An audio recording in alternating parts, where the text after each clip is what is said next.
Gidang selungba umang paudun sat kribalambi sigi nahan makai gamana da wamong aduda angak padi poklami adu moina wag athaw wasina karibu sukiru blaiti mikup adumak tada gidang selung mana magi mang de ira lapna dana hallo rabi nupi amana koktak ta polum mama pudun sat puruk lami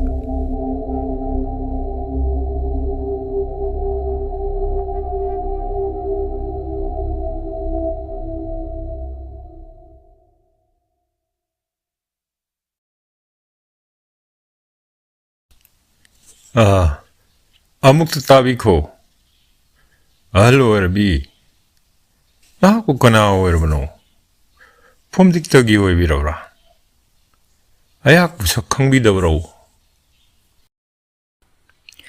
thenglaban numidangi matam asida suklaba umanggi lambi asida ahal suorabi nahakna natumta kamdong salamlibano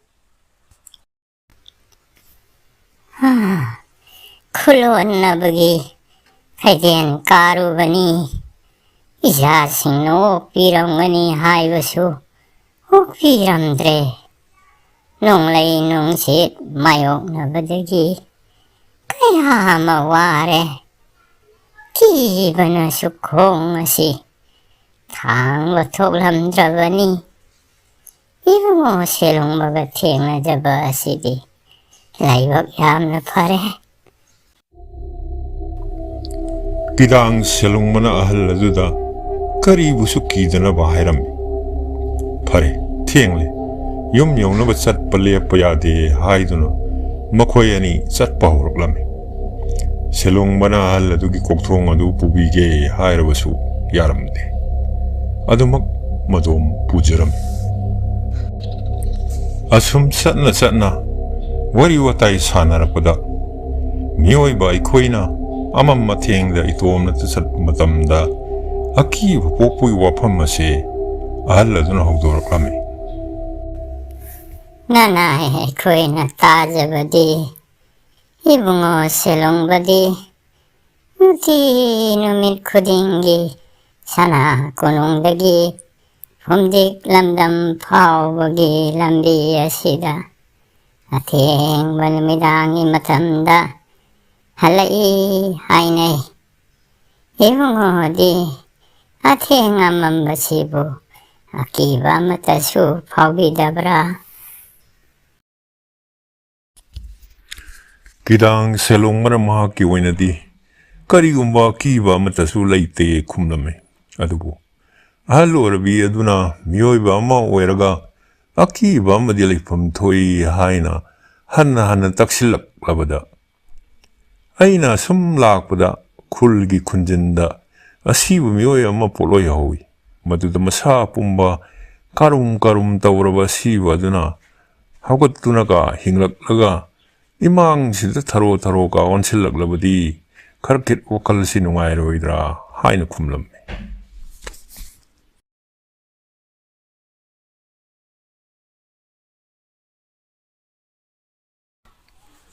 Hi, karam mamatong no ting la mamatam masida.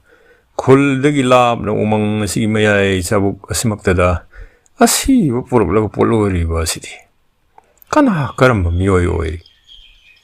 Ay ma, indo la doon karam sat kre.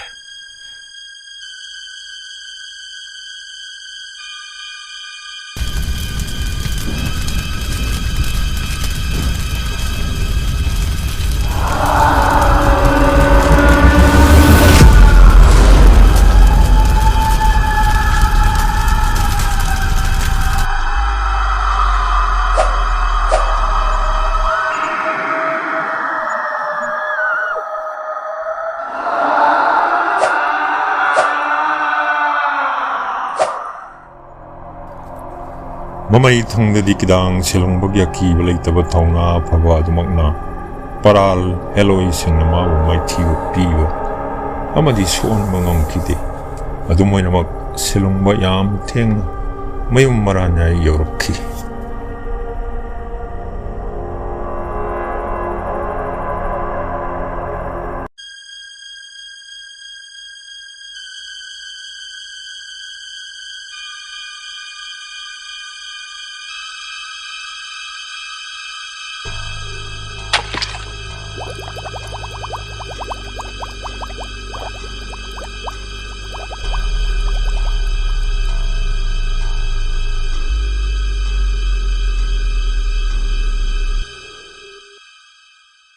Ingtijarabi Majaibe Matam Parsna. Nagpur Vadagi Aidi Pungo Kray. Yengo Nagpu Mukchadai Tabaki Mihun Sina Dang Dang Song Livasi. Lao. Ay Nagtalao. Nagpu Sarasari Kutagi Kanbiong Lavamio Aidi. Ay Tani. Nakanano. Into Masano P. Amada. Karam Matagalon Devar Kedage Kangdaba. I hang the illusion from Sida. Kanagaya Lauro Power and hang some glimmer.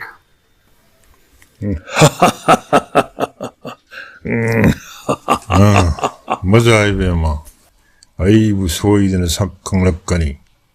Napa wung even or 10 souvening to Yaya Makada.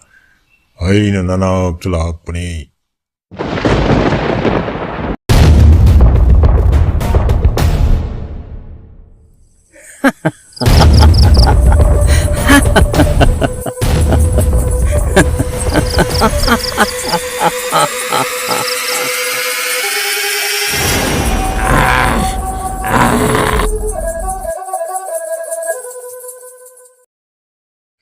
Manglak narubadigi mikap tolak tun majaya ma pup hogatun pam. Mangluri ba mangase asam mang nate kanjaram. Matom nata wahang sam hang jaram.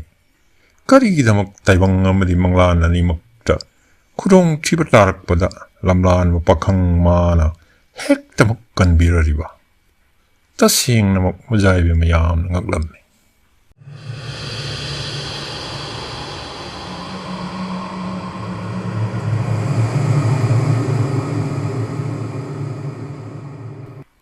Amaromda Makaralgi puning olaklame. Hawjikti mahak Heloy Sarasawi Makada Laiba Pamuktre.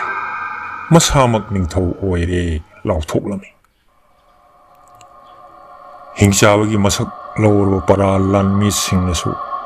Hawjikti Mahak Makoy Ningtau Kai Kundarame.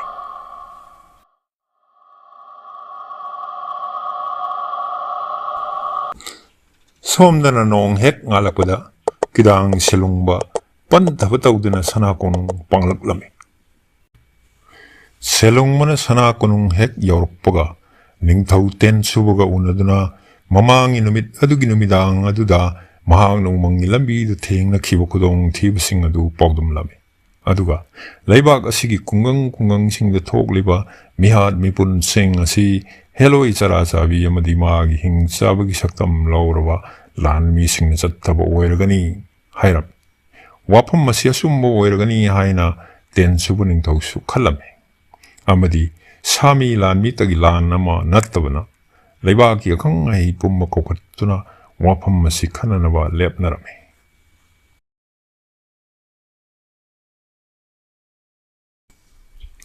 Amaromda tompong na topong kangdana sana kunong nilikol de pamlingay. Majaibe mamagi may kaidalak po urame.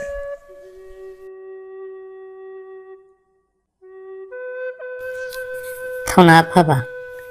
Nahak po ay nagkari ay nakaugadabano mingoy na kaugagadra. Ay bukan bibagi damag pendabagi wahaya mataso. Nasipaw na pam na panglok sa baso pangjadri. Mating mapatsadra baso. Ipaning taong na piba sana lupa karataso. Nahak na lorm labadi penjaram ngadaban. Madusun hangal lan nabiri. Amarom dalay bang aglon iwani hai dona. Ipaning taong na su. May bahal na dupang dirmakay. Nahak po sana ko nung napajin na tambiri. Pung na mga sina. Ay ipuning wakalbuyam na wahal eh. Majaibe mana penbi ba asma. Yam na nungay jari. Ay di karisulay tropa miyo ini. Majaibe mana ming hekta magkaubiyo. Laibaki aru wapam laibana. Ining tong na sing na kaya lairiba duda. Ay waraw bulay jati. Pom namang asigi. Tang taba mikup ama. Laki gani majaibe mo. Adom soy na mag. Laiba magisak na iba zubra sa oy gani. Karigda mag ꯑꯗꯣꯝꯅ ꯏꯁꯥꯒꯤ ꯁꯛ ꯂꯣꯠꯄꯤꯔꯤꯕꯅꯣ? ꯅꯠꯇꯦ ꯈꯟꯕꯤꯔꯤꯕꯗꯨ ꯇꯥꯏꯑꯣꯟꯅꯔꯦ. ꯑꯩꯗꯤ ꯌꯥꯝꯅ ꯇꯣꯟꯕ ꯂꯥꯏꯔ ꯃꯆꯥꯅꯤ. ꯑꯁꯨꯝ ꯊꯣꯛꯎ ꯍꯥꯏꯕ ꯇꯦꯡꯕꯥꯟꯕ ꯃꯄꯨꯒꯤ ꯊꯧꯁꯤꯜꯅ ꯑꯩꯕꯨꯁꯨ ꯂꯩꯕꯥꯛ ꯑꯁꯤꯒꯤ ꯌꯥꯏꯐꯅꯕꯒꯤ ꯂꯥꯟꯖꯪꯗ ꯁꯔꯨꯛ ꯌꯥꯕ ꯐꯪꯖꯧ ꯇꯝꯈ꯭ꯔꯦ. ꯇꯁꯦꯡꯅꯃꯛ ꯑꯩꯗꯤ ꯂꯥꯏꯕꯛ ꯐꯕ ꯃꯤꯀꯨꯞ ꯑꯗꯣ ꯉꯥꯏꯖꯔꯤꯕꯅꯤ. ꯑꯗꯣꯝꯅ ꯂꯩꯕꯥꯛ ꯅꯤꯡꯊꯧꯒꯤ ꯃꯥꯌꯣꯛꯇ ꯊꯕꯛ ꯇꯧꯔꯣꯏ ꯍꯥꯏꯅ ꯑꯩꯒꯤ ꯏꯐꯝꯗ ꯋꯥꯁꯛꯄꯤꯔꯕꯗꯤ ꯑꯗꯣꯝꯒꯤ ꯃꯁꯛ ꯅꯥꯏꯕ ꯊꯥꯡ ꯑꯗꯣ ꯏꯄꯥ ꯅꯤꯡꯊꯧꯗꯒꯤ ꯂꯧꯔꯒ ꯃꯐꯝꯗ ꯁꯤꯟꯅꯖꯒꯦ. ꯑꯗꯨꯒ ꯅꯤꯡꯇꯝꯅ ꯃꯐꯝ ꯑꯁꯤꯗꯒꯤ ꯆꯠꯄꯤꯈꯤꯕꯁꯨ ꯌꯥꯒꯅꯤ.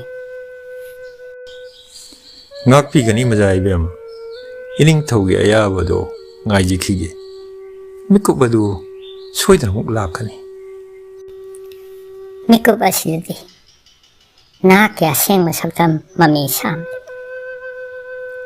ꯄꯥꯎꯈꯣꯡ ꯑꯃ ꯑꯣꯏꯗꯨꯅ ꯂꯩꯔꯤ ꯏꯐꯝꯗ.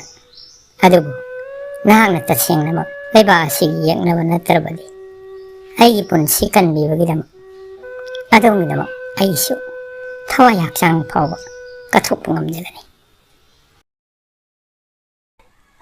ꯃꯁꯤꯒꯤ ꯃꯇꯨꯡꯗ ꯍꯥꯏꯅꯈꯤꯕꯒꯤ ꯃꯇꯨꯡ ꯏꯟꯅ ꯇꯣꯝꯄꯣꯛꯄꯨ ꯈꯤꯗꯥꯡꯅ ꯍꯨꯌꯦꯟ ꯂꯥꯂꯣꯡ ꯊꯥꯡ ꯇꯥ ꯁꯔꯤꯠ ꯁꯔꯥꯛ ꯃꯍꯩ ꯃꯁꯤꯡ ꯀꯥꯡꯂꯣꯟ ꯀꯌꯥ ꯇꯝꯕꯤꯔꯝꯃꯤ.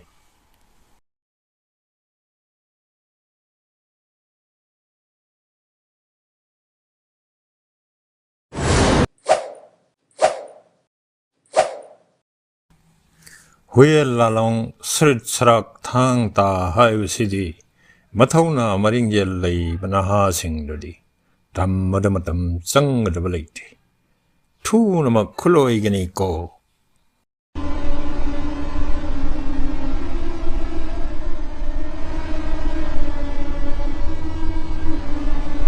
ꯑꯃꯔꯣꯝꯗ ꯂꯥꯏꯅꯨꯡꯂꯥꯒꯤ ꯎꯃꯪꯗ ꯍꯦꯂꯣꯏ ꯆꯔꯥꯖꯥꯕꯤ ꯄꯔꯥꯜ ꯊꯥꯗꯣꯛꯂꯝꯗꯨꯅ ꯃꯄꯥꯟ ꯇꯥꯏꯕꯪꯗ ꯊꯣꯛꯂꯛꯂꯝꯃꯤ.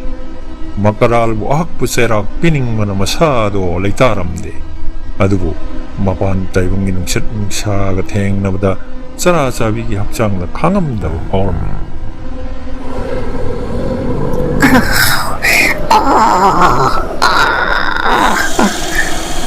ꯆꯔꯥꯆꯥꯕꯤ, ꯅꯍꯥꯛꯀꯤ ꯆꯍꯤ ꯆꯥ ꯀꯌꯥꯒꯤ ꯃꯜꯂꯕ ꯍꯛꯆꯥꯡ ꯑꯗꯨꯅ ꯃꯄꯥꯟ ꯇꯥꯏꯕꯪꯄꯥꯟꯒꯤ ꯅꯨꯡꯁꯤꯠ ꯅꯨꯡꯁꯥꯒ ꯃꯥꯌꯣꯛꯅꯕ ꯈꯛ ꯉꯝꯂꯣꯏ. ꯂꯥꯛꯑꯣ, ꯅꯌꯨꯝ ꯄꯔꯥꯜꯗ ꯍꯟꯁꯤ. ꯇꯦꯟꯁꯨꯕꯒꯤ ꯃꯃꯣꯝ ꯃꯖꯥꯏꯕꯦꯝꯃ ꯇꯝꯐꯥꯒꯤ ꯍꯛꯆꯥꯡꯒ ꯑꯃꯟꯕ ꯍꯛꯆꯥꯡ ꯑꯗꯨꯒ ꯍꯦꯛ ꯑꯣꯟꯊꯣꯛꯅꯗ꯭ꯔꯤ ꯃꯈꯩꯗꯤ ꯅꯍꯥꯛ ꯃꯄꯥꯟ ꯇꯥꯏꯕꯪꯗ ꯈꯣꯡꯗꯥꯕ ꯈꯛ ꯌꯥꯔꯣꯏꯅꯦ.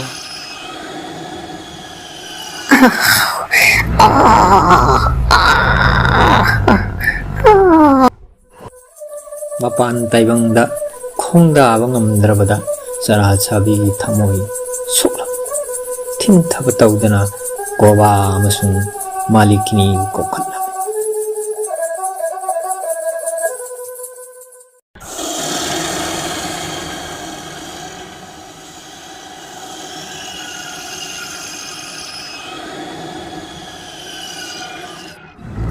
ꯑꯩꯒꯤ ꯃꯥꯂꯤꯀꯤꯅꯤ ꯒꯣꯕꯥ, ꯍꯧꯖꯤꯛꯃꯛ ꯃꯄꯥꯟ ꯇꯥꯏꯕꯪꯗ ꯆꯠꯂꯨ. ꯑꯗꯨꯒ ꯑꯩꯒꯤ ꯍꯛꯆꯥꯡꯕꯨ ꯇꯒꯠ ꯇꯒꯠ ꯇꯦꯛꯍꯜꯂꯨ. ꯃꯗꯨꯒꯤꯗꯃꯛ ꯀꯔꯤ ꯇꯧꯐꯝ ꯊꯣꯛꯄꯒꯦ ꯍꯥꯏꯕꯗꯣ ꯅꯈꯣꯏ ꯈꯪꯂꯤꯕꯅꯤ. ꯆꯔꯥꯆꯥꯕꯤꯒꯤ ꯌꯥꯊꯪ ꯃꯇꯨꯡ ꯏꯟꯅ ꯒꯣꯕꯥ ꯑꯃꯁꯨꯡ ꯃꯥꯂꯤꯀꯤꯅꯤ ꯊꯤꯟꯊꯕ ꯇꯧꯗꯨꯅ ꯃꯄꯥꯟ ꯇꯥꯏꯕꯪ ꯄꯥꯡꯈꯤꯔꯝꯃꯤ.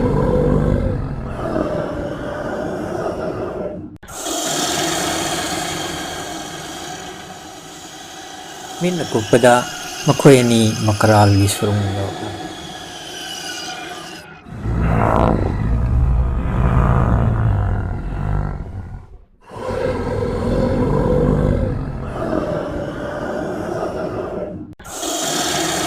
ꯁꯨꯔꯨꯡ ꯃꯅꯨꯡꯗꯗꯤ ꯃꯀꯔꯥꯜꯅ ꯂꯨꯆꯤꯡꯗꯨꯅ ꯅꯨꯃꯤꯠ ꯈꯨꯗꯤꯡꯒꯤ ꯃꯇꯧꯒꯨꯝ ꯈꯨꯡꯒꯪ ꯀꯌꯥꯗ ꯂꯥꯟꯗꯥꯔꯨꯅꯕ ꯁꯦꯝ ꯁꯥꯔꯝꯃꯤ.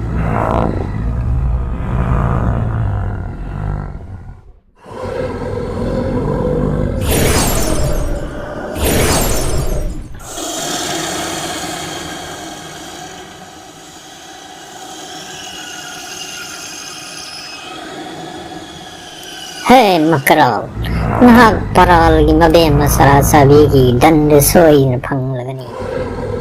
Kari Damok Sin Kibatom Sing Pang Tok Tana Matam Lend Namadino I talk to the lady Bano Makro Mapani Taiwan Ban Bahek Yoga Nasai Bangal Maying Tagna Tang Bakudong Sadabasing Alu Kanga Kari Aibadi Tin Tabatana Tau Bang Tok Tabayade Haiba Aina kungang kaya tak nalaksilak na noong ten suning tawilaba kasi ay kakam na ba mabi musara sa gining tong na bahon na tao para lang ni pum namak masi ay hindi ten suning tawilkong galanda gadabani madu damak sem saro Malikini Naki Hu na miyo ibigin masak maang na ba Tensuning tawing mo mazay bing matampas na na kamdang pagaliba Kanta ko taha gano May chigi daw yung maut may bapan fay